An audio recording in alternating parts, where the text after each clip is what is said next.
હાય student, તો હું તમને આજે રોકડ અંદાજપત્રનો બીજો દાખલો ભણાવવા જઈ રહ્યો છું. ઓકે, તો જુઓ, અશ્મી લિમિટેડની નીચેની માહિતી પરથી એપ્રિલથી જૂન 2019 સુધીના 3 માસ માટેનું રોકડ અંદાજપત્ર તૈયાર કરો. પહેલો હવાલો છે 1/4/19ના રોજ રોકડ અને બેંક શિલ્લક 1 લાખ છે. તો પહેલી આવક છે આપણી 1 લાખ. ઠીક છે. પછી માસ આપ્યા છે ફેબ્રુઆરીથી લઈને જૂન. વેચાણ આપ્યું છે, આખા સ્ટોક છે, મજૂરી છે અને શિરોપરી ખર્ચા આપ્યા છે. ઓકે, એટલે કે ખરીદી આપી નથી. તો ખરીદી માટે ત્રીજો હવાલો છે પડતર પર 25% નફાથી માલ વેચાય છે. ઠીક છે, એટલે કે પડતર પર 25% નફો છે, એટલે આપણે પહેલાં વેચાણ માલની પડતર શોધીશું, એના પછી ખરીદી શોધાશે. નંબર 4, 10% રોકડ વટાવે બધો માલ રોકડેથી ખરીદવામાં આવે છે ને કુલ વેચાણના 40% રોકડ વેચાણ ધારો. નંબર 5 છે માસિક સ્થિર ખર્ચા 10,000 અને અર્ધવાર્ષિક લેખે ₹30,000 ઘસારો શિરોપરી ખર્ચમાં સમાવેલ છે. નંબર 6, ઇન્કમ ટેક્સ ₹10,000 જૂન માસમાં તથા સ્ટાફને બોનસ ₹27,000 એપ્રિલ માસમાં ચૂકવાશે. નંબર 7, મે માસમાં ₹48,000ની આવક મળશે. આ એક આવક આવી. નંબર 8, સમયગાળો ઉધાર વેચાણ 1.5 માસ એટલે કે 1.5 મહિના, મજૂરી 1/4 માસ, સ્થિર પરોક્ષ ખર્ચા એ જ માસમાં ને અન્ય જ આવક 1 માસ. એના પછી હવાલો નંબર 9, મે 2019માં 1 જૂનું યંત્ર 30,000માં વેચાયું, એટલે કે આ ત્રીજી આવક આવી આપણી, વેચાણ એટલે આવક. ઠીક છે. નંબર 10, મે 2019માં નવું યંત્ર 50,000માં ખરીદવામાં આવશે, જેની ચૂકવણી ડિલિવરી વખતે 60% અને બાકીની રકમ પછીના માસમાં ચૂકવવાની છે. ઓકે. અને નંબર 11, લઘુત્તમ રોકડ શિલ્લક 50,000 રાખવાની છે, જે માટે જરૂરી જણાય ત્યારે 5,000ના ગુણકમાં માસિક ધોરણે વાર્ષિક 12% વ્યાજે લોન લઈ શકાય અને જ્યારે શક્ય બને ત્યારે વ્યાજ સાથે લોન પરત કરવાની છે. તો આ છે આપણો દાખલો. ઠીક છે, હવે એને ગણતરી કરીએ આપણે. ચાલો તો વધીએ આગળ. તો જુઓ, આપણી પહેલી આવક છે 1/4/2019ના રોજ રોકડ અને બેંક શિલ્લક ₹1 લાખ છે. ઠીક છે, તો મેં આ ફોર્મેટ તૈયાર કર્યું જ છે. ઠીક છે, અશ્મી લિમિટેડનું. તો શરૂઆતની રોકડ અને બેંક શિલ્લક એટલે કે એપ્રિલ માસની કેટલી કીધી? 1/4ની 1 લાખ. ઓકે, ચાલો હવે આપણે શોધીએ વેચાણ. રોકડ વેચાણ જ છે ને ઉઘરાણી. ઠીક છે, તો બંને શોધીએ આપણે. તો સ્ટાર્ટ કરીએ આપણે. તો જુઓ, અહીં લખ્યું છે વેચાણ આપણને આપી દીધું છે. ઠીક છે, હવે એના માટે હવાલો નંબર 4, 10% રોકડ વટાવે બધો માલ રોકડેથી ખરીદવામાં આવે છે અને કુલ વેચાણના 40% રોકડ વેચાણ ધારો. એટલે કુલ વેચાણના 40% શું છે? રોકડ વેચાણ છે. ઠીક છે, તો આપણે પહેલાં રોકડ વેચાણની ગણતરી કરી લઈએ. ઠીક છે, રોકડ વેચાણનું શું છે? જે માસમાં થાય છે તે જ માસમાં એની ચૂકવણી. તો અહીંયા વેચાણ 40% આપણે ગણીએ તો જુઓ, એપ્રિલથી સ્ટાર્ટ થાય છે આપણું. ઓકે, તો એપ્રિલમાં કેટલા છે ટોટલ? 2,50,000. હવે 2,50,000ના આપણે કરીશું 40%, એટલે રોકડ વેચાણ મળી જશે. 2,50,000ના 40% કરીએ આપણે તો 1 લાખ, એટલે કે એપ્રિલમાં કેટલા મળ્યા? તો એપ્રિલમાં આપણને મળશે રોકડ વેચાણ 1 લાખ. ઠીક છે, ચાલો. તેવી જ રીતે મેમાં જુઓ 3 લાખ છે. હવે 3 લાખના 40% એટલે કે 4 × 12 1,20,000 કેટલા આવશે મેમાં? 1,20,000. તેવી રીતે જૂનમાં ટોટલ વેચાણ છે 3 લાખ. 3 લાખના આપણે 40% કરીશું તો એટલા જ આવશે, 1,20,000. તો આપણને રોકડ વેચાણ મળી ગયું. ઠીક છે, હવે આપણે ઉધાર વેચાણની વાત કરીએ, એટલે કે ઉઘરાણી. હવે 40% રોકડ છે તો બાકીના 60% ઉધાર વેચાણ હશે. હવે એ ઉધાર વેચાણ કઈ રીતે વેચવાનું છે આપણે? તો એના માટે ઉધાર વેચાણ 1.5 માસ એટલે કે 1.5 માસમાં વેચવાનું છે. તો એને કઈ રીતે વેચી શકીએ? તો તમારે સિમ્પલ એટલું યાદ રાખવાનું, જ્યારે પણ 1.5 માસ એટલે કે 1.5 માસ હશે, ક્યાં તો પછી 4 ને 2 6 અઠવાડિયા હશે. કેટલા અઠવાડિયા હશે? 6 અઠવાડિયા એવું કીધું હશે તો પણ 1.5 જ ગણાય. ઠીક છે, તો એના માટે તમારે ગણતરી કરવાની, 1 માસ છોડીને 50% આપી દેવાનું. ઠીક છે. માર્ચમાં, ફેબ્રુઆરીમાં જુઓ વેચાણ છે 1,50,000. ઓકે, તો આપણે વાત કરીએ ઉઘરાણીની. ઓકે, જે વેચાણના કેટલા ટકા છે? 60%. ઓકે, તો ફેબ્રુઆરીમાં વેચાણ છે 1,50,000. ફેબ્રુઆરીમાં 1,50,000, એના આપણે કરીએ 60%. 15 × 90 એટલે 90,000. ઓકે, ચાલો, તો એને 2 માસમાં વેચવાનું. 1 માસ છોડીનો મતલબ ફેબ્રુઆરી છે, તો ફેબ્રુઆરીને છોડીને એના પછીના માસમાં 50% આપી દેવાનું, એટલે કે 45,000 ને 45,000. તો ફેબ્રુઆરી પછી કોણ આવે? માર્ચ. તો માર્ચ ને આ આવશે એપ્રિલમાં. તો એપ્રિલમાં કેટલા આવ્યા? 45,000. ઓકે, એટલે કે 1.5 માસ છે ને, 1.5 માસ એટલે કે 1.5 માસ, એટલે કે પોતાનો મહિનો છોડીને એના પછીના બંને માસમાં 50% આપી દેવાના. ઠીક છે. ઓકે, 50% ને 50%. ઓકે, ચાલો, ફેબ્રુઆરી પછી માર્ચ. તો માર્ચમાં જોઈએ આપણે, તો માર્ચમાં કેટલું છે? તો માર્ચમાં છે 2 લાખ. ઓકે, તો 2 લાખ એના 60%, 1,20,000. એના 2 ભાગ. માર્ચ પછી કોણ આવે? 2 ભાગ એટલે 60,000. 60,000 50%. માર્ચ પછી એપ્રિલ ને મે. ઠીક છે. હવે માર્ચ પછી એપ્રિલની વાત કરીએ, તો એપ્રિલમાં કેટલા આપ્યા છે? એપ્રિલમાં 2,50,000. ઓકે, તો 2,50,000ના 60% ઉધાર વેચાણ, તો 1,50,000. ઓકે, ઠીક છે. એના પાછા 2 ભાગ. 1,50,000ના અડધા 75,000 અને 75,000. એપ્રિલ પછી કોણ? એપ્રિલ પછી મે અને જૂન. ઓકે, ચાલો, એપ્રિલ પછી મેની ગણતરી કરીએ. મેમાં 3 લાખ છે. ઓકે, તો મે 3 લાખ એના 60%, તો 1,80,000. એના 2 ભાગ 90,000. 90,000. ઓકે, મે પછી કોણ આવશે?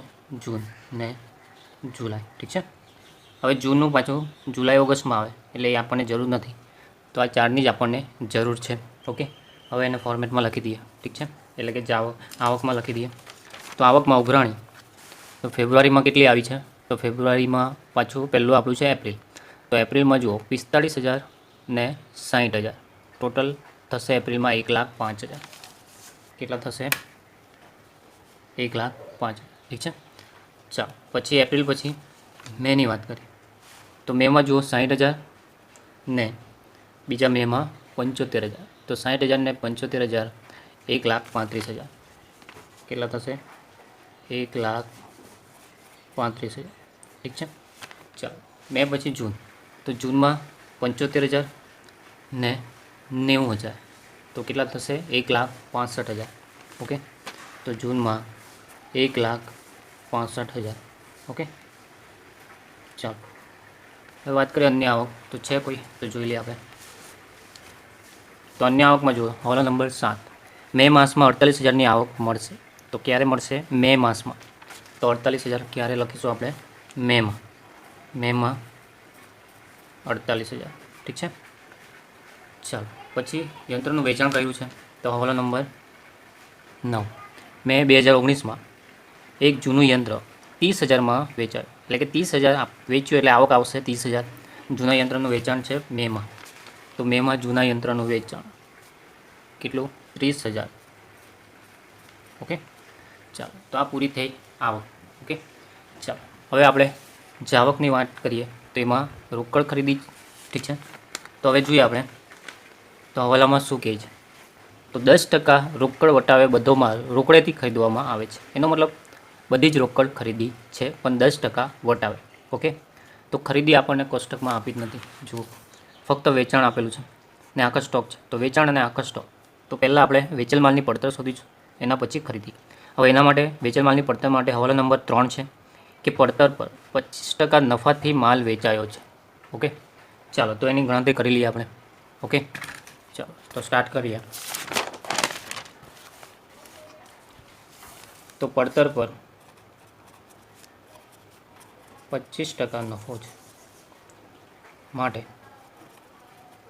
ધારો કે પડતર 100, પડતર એટલે વેચેલ માલની પડતર, વત્તા નફો 25% એટલે 100ના 25% 25, ટોટલ આવશે 125 વેચાણ. તો વેચાણ થયું છે અહીંયા 125. ઠીક છે. ઓકે, તો આપણને વેચેલ માલની પડતર મળી જશે. ઓકે, વેચાણ પરથી. ઓકે, ચાલો તો પહેલાં તો વેચેલ માલની પડતરનું સૂત્ર શું છે એ આપણે લખી લઈએ. ઓકે, તો એના માટે વેચેલ માલની પડતર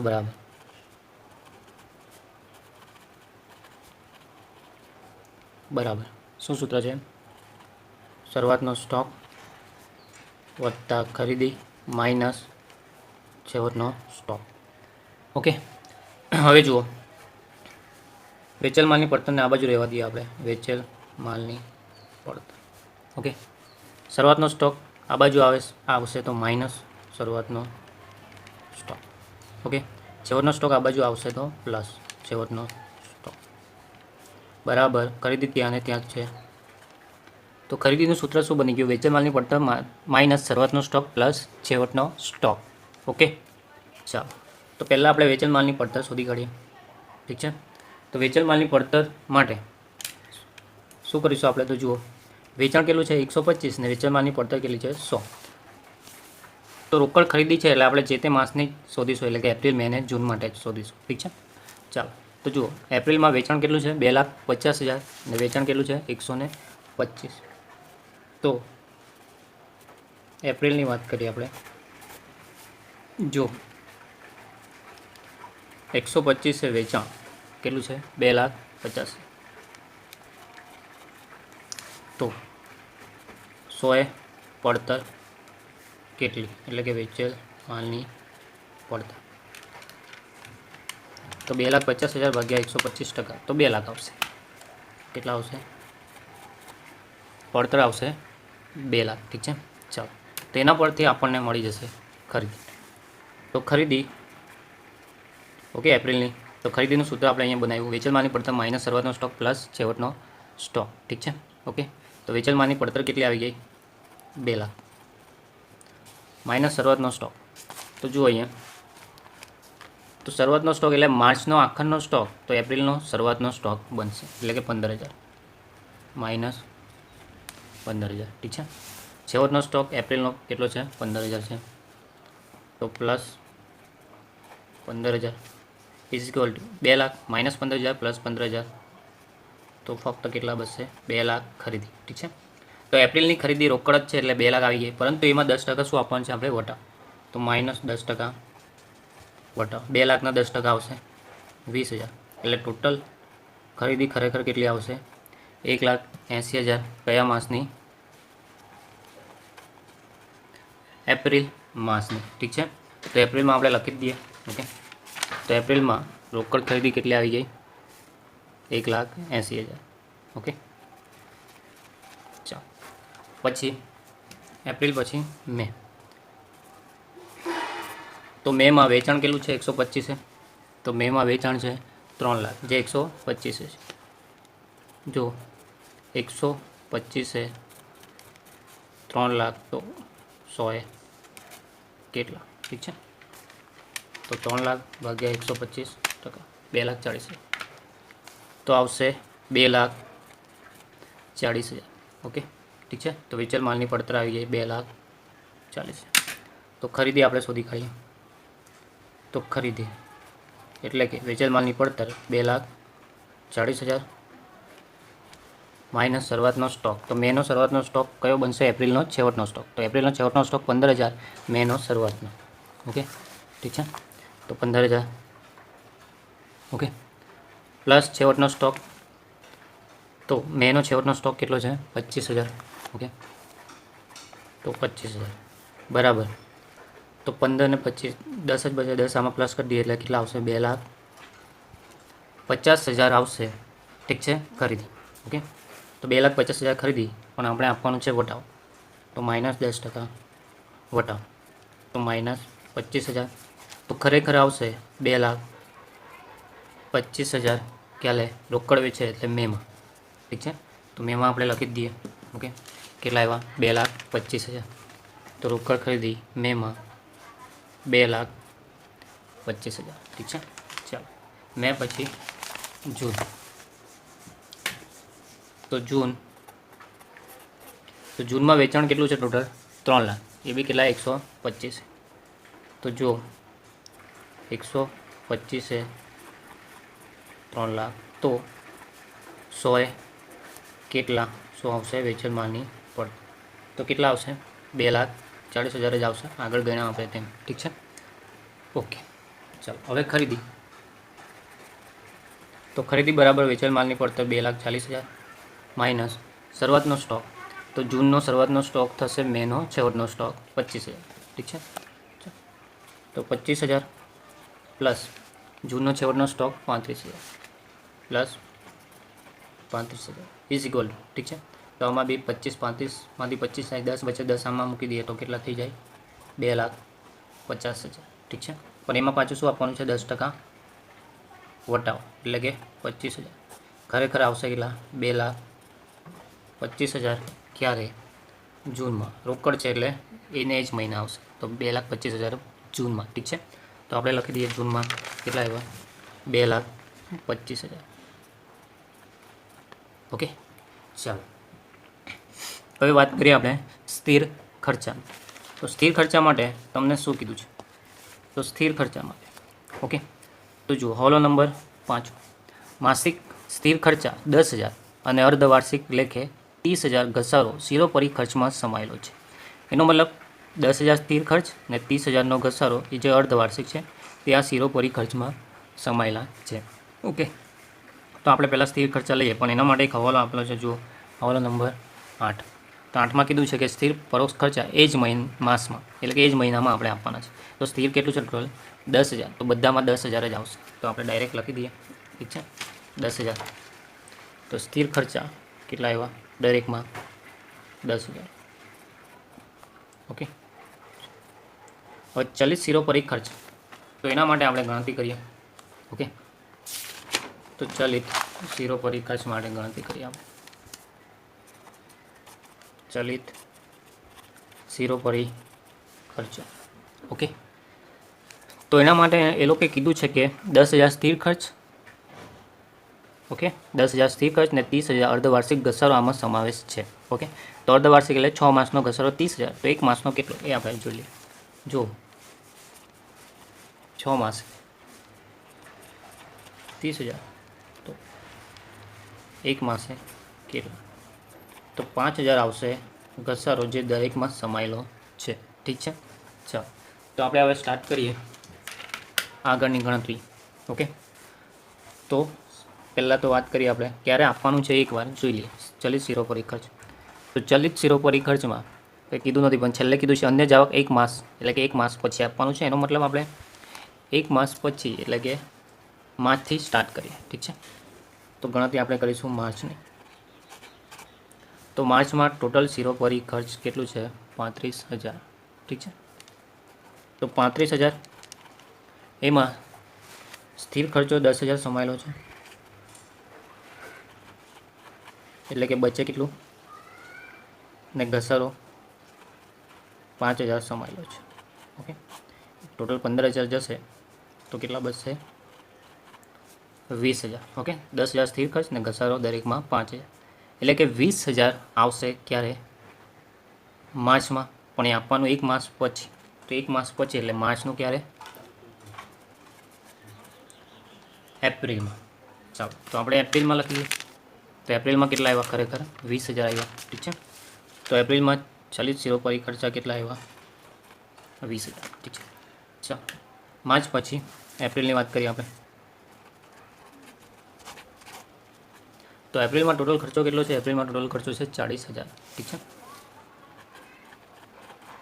એમાં સ્થિર ખર્ચો સમાયેલા છે 10,000 અને ઘસારો સમાયેલો છે 5,000.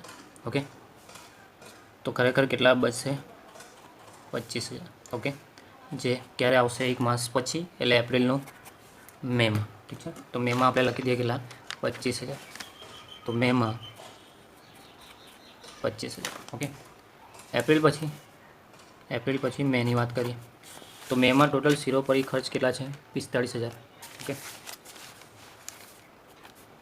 તો 45,000 એમાં સ્થિર ખર્ચ 10,000 સમાયેલા છે ને ઘસારો 5,000 સમાયેલો છે, એટલે ટોટલ 15,000 બાદ કરીએ આપણે તો આવશે 30,000.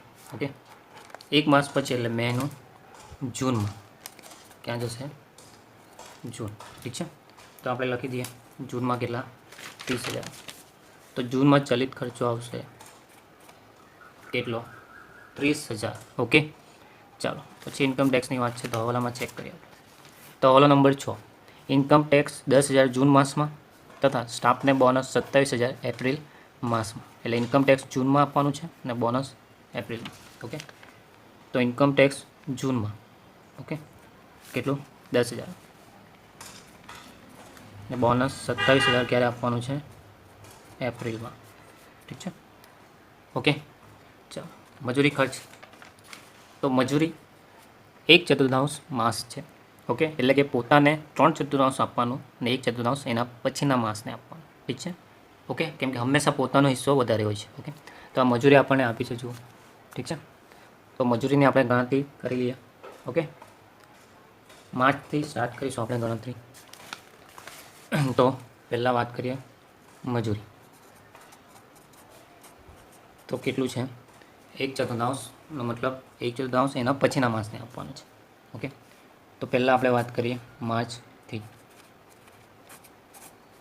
તો માર્ચમાં મજૂરી છે કેટલી? 20,000. ઓકે, ચાલો તો 20,000ના આપણે 2 ભાગ કરવાના છે. એક તો 3/4 અને બીજું 1/4. ઠીક છે. માર્ચ પછી કોને અપાય? એટલે પહેલાં પોતાને આપવાનું, એટલે માર્ચને, પછી એપ્રિલને. ઓકે, તો માર્ચનું આપણે કામ નથી, એપ્રિલનું કામ છે. તો 5 ચોક 20,000 એટલે કેટલા આવશે અહીંયા? 5,000. ક્યારે? એપ્રિલમાં. ઠીક છે. ઓકે, ચાલો પછી માર્ચ પછી એપ્રિલ. તો એપ્રિલમાં કેટલા છે જુઓ? એપ્રિલમાં છે ટોટલ 24,000. ઓકે, તો 24,000 એના 2 ભાગ 3/4 ને 1/4. એપ્રિલ પછી કોને? ઓકે, એપ્રિલ પછી પહેલાં એપ્રિલને, પછી મેને. ઓકે, પોતાને હંમેશા વધારે હિસ્સો, પછી મેને બાકી. ઠીક છે. ચાલો તો આનું એપ્રિલમાં 24,000 ભાગ્યા 4 × 3 18,000. ઓકે, ઠીક છે. અને બાકીના કેટલા બચે? 6,000 કોને આપવાનું છે? મેને. ઓકે, એપ્રિલ પછી મેની વાત કરીએ તો મેમાં 28,000 છે મજૂરી. ઓકે, તો 28,000 એના 2 ભાગ 3/4 1/4. ઓકે, મે પછી કોણ આવશે? મે પહેલાં ને પછી મે પછી જૂન. ઓકે, તો 28,000 ભાગ્યા 4 × 3 21,000 કોને મળશે? મેને. તો બાકીના 7,000 કોને મળશે? જૂનને. ઠીક છે. મે પછી જૂન. તો જૂનમાં ટોટલ મજૂરી છે 32,000. તો 32,000 એના 2 ભાગ 3/4 1/4. તો પહેલાં જૂન ને પછી જુલાઈ. હવે જુલાઈનું કંઈ કામ નથી, તો ડાયરેક્ટ જૂનની ગણતરી આપણે કરી નાખીએ. ઠીક છે. તો 32,000 ભાગ્યા 4 × 24,000 મળશે જૂનમાં. ઓકે, ચાલો તો હવે એને આપણે ફોર્મેટમાં લખી દઈએ. તો જુઓ, મજૂરી એપ્રિલમાં કેટલી આવી? 5,000 ને બીજી 18,000. તો ટોટલ કેટલા થશે એપ્રિલમાં? 23,000. ઠીક છે. તો એપ્રિલમાં મજૂરી ટોટલ 23,000. તેવી રીતે એપ્રિલ પછી મેમાં કેટલા આવ્યા? 6,000 ને 21,000. તો 21 ને 6 27,000 ક્યારે આવ્યા? મેમાં. ઓકે, પછી જો જૂનમાં 7,000 ને 24,000 એટલે કેટલા થશે? 31,000 જૂનમાં. ઠીક છે, તો જૂનમાં આવશે 31,000. ઓકે, ચાલો. યંત્રની ખરીદી છેલ્લો હવાલો નથી પણ સેકન્ડ લાસ્ટ. તો જુઓ, મે 2019માં નવું યંત્ર 50,000માં ખરીદવામાં આવશે, જેની ચૂકવણી ડિલિવરી વખતે 60% અને બાકીની રકમ પછીના માસમાં ચૂકવવાની છે. એનો મતલબ શું કે 50,000ના 60% મેમાં જ ચૂકવવાનો છે, એટલે 6,50 30, એટલે 30,000 મેમાં અને બાકીના 20,000 મે પછી જૂનમાં. ઠીક છે, તો આપણે ડાયરેક્ટ 50,000ના 60% 30,000 મેમાં ને બાકીના 20,000 જૂનમાં આપી દઈએ. ઠીક છે, એટલે પૂરવા. ઓકે, ચાલો. તો આપણે હવે એનું શું કરી લઈએ? ટોટલ કરી લઈએ. હા, છેલ્લો હવાલો પછી આવશે. ઠીક છે, તો આપણે પહેલાં ટોટલ કરીએ તો 1 લાખ, 1 લાખ ને 1,05,000, 3 લાખ ટોટલ, 3,05,000. ઓકે, આનું ટોટલ કેટલું થશે? 3,05,000. ઠીક છે, પછી 1,80,000 વત્તા 10,000 વત્તા 20,000 વત્તા 27,000 ને વત્તા 23,000, ટોટલ 2,60,000. ઠીક છે, તો જાવક આવશે 2,60,000. ઓકે, ચાલો. તો હવે આપણે આવકમાંથી જાવક બાદ કરીએ તો 3,05,000 માઇનસ 2,60,000. ઓકે, ટોટલ કેટલા આવશે? 45,000. ઓકે, તો 45,000 હું લખી દઉં કાં.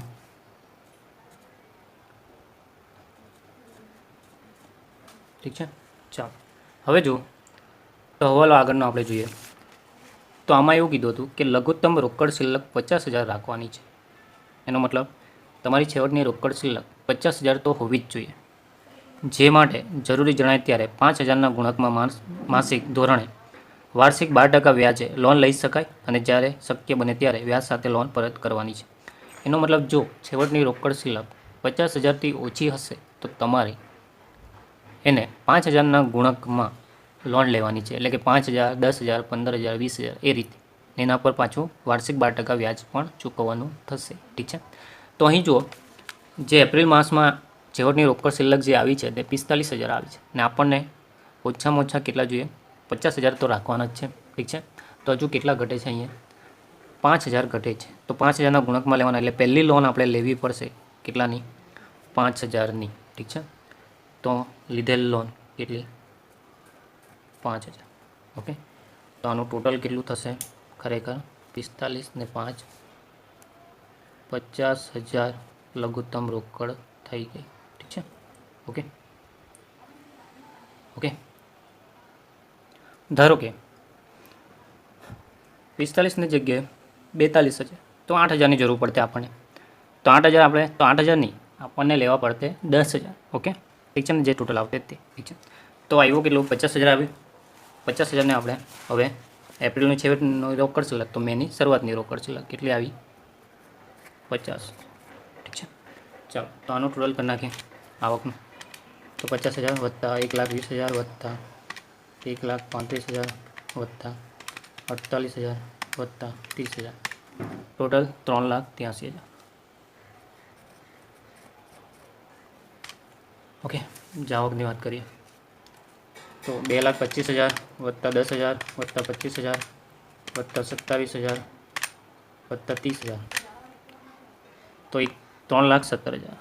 3,70,000. ઓકે, તો બંનેની બાદબાકી કરીએ આપણે. 3,83,000 માઇનસ 3,70,000, તો 66,000 આવશે. કેટલી આવશે? 66,000. ઓકે, હવે જો 66,000 છે. ઓકે, તો 66,000 તો આપણે ઓછામાં ઓછા 15,000 જોઈએ. ઓકે, હા સોરી 50,000 જોઈએ. તો 50,000થી વધુ જ છે એટલે વાંધો નહીં. તો કેટલા વધારે છે? તો 16,000. તો એનો મતલબ એ થાય આપણને 5,000 આપણે ચૂકવી શકીએ એવી હાલતમાં છે. ઠીક છે, એટલે કે લોન આપણે પરત કરી શકીએ. કેટલી? 5,000. તો શું કરીએ આપણે? લોનને પરત કરી દઈએ. ઓકે, તો લોન જો આપણે પરત કરીએ 5,000, તો મેં અહીંયા લોન પરત કરી દઈ. ઠીક છે, હવે લોન પર વ્યાજ 5,000 પર જે આપણે 5,000ની લોન લીધેલી એના પર 12% વ્યાજ તો થવાનું જ છે, પણ આપણે એક માસમાં જ પરત કરી દીધી, તો એક માસનું જ વ્યાજ. તો હું તમને અહીંયા ગણતરી કરીને બતાવી દઉં. તો 5,000ની લોન લીધી, એના પર 12% વ્યાજ 600, પણ એ આખા વર્ષનું છે, આપણે એક માસનું લેવાનું છે તો ભાગ્યા 12, તો કેટલું વ્યાજ આવશે? 50. ખ્યાલ આવી ગયો? ઠીક છે. તો 50 રૂપિયા આપણે શું આપવું પડશે? વ્યાજ. ઓકે, ચાલો હવે આપણે એનું બાદબાકી કરી લઈએ. ઠીક છે. તો 66,000માંથી -50 -5,000 તો કેટલા બચશે ટોટલ? 60,950. 60,950. ઠીક છે. તો 60,950 જૂનની શરૂઆતની રોકડ શિલ્લક 60,950. આનું ટોટલ કરીએ 60,950 વત્તા 1,20,000 વત્તા 1,65,000 ટોટલ આવશે 3,45,950.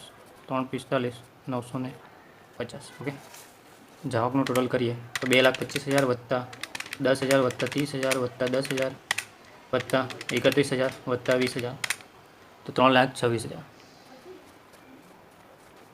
ઓકે, તો 3,45,950માંથી 3,26,000 જાય તો બચે કેટલા? 19,950. 19,950. ઓકે, હવે 19,950 તો આપણે ઓછીમાં ઓછી રોકડ શિલ્લક તો કેટલી રાખવાની છે? 50,000. તો એનો મતલબ આપણને કેટલા ઘટે તો જોઈએ આપણે, 30,050 રૂપિયા ઘટે. તો એનો મતલબ 5 6 50 30, તો 30,000 આપણે નહીં લઈ શકીએ, કેમ કે 50,000 હજુ છે, તો આપણે 35,000 લેવા પડે. કેટલા લેવા પડશે? કેમ કે 5,000ના ગુણકમાં લેવાના જ છે, તો આપણે લેવા પડશે 35,000. લોન કેટલી લેવી પડશે? 35,000. ઠીક છે. તો 19,950 વત્તા 35,000 તો 54,950 આપણી આખરની રોકડ શિલ્લક આવશે. કેટલી આવશે? 54,950. ઠીક છે. તો આ તમારો દાખલો પૂરો થાય છે. ઓકે, તો જોઈ લો કમ્પ્લીટ. ઓકે, ઠીક છે.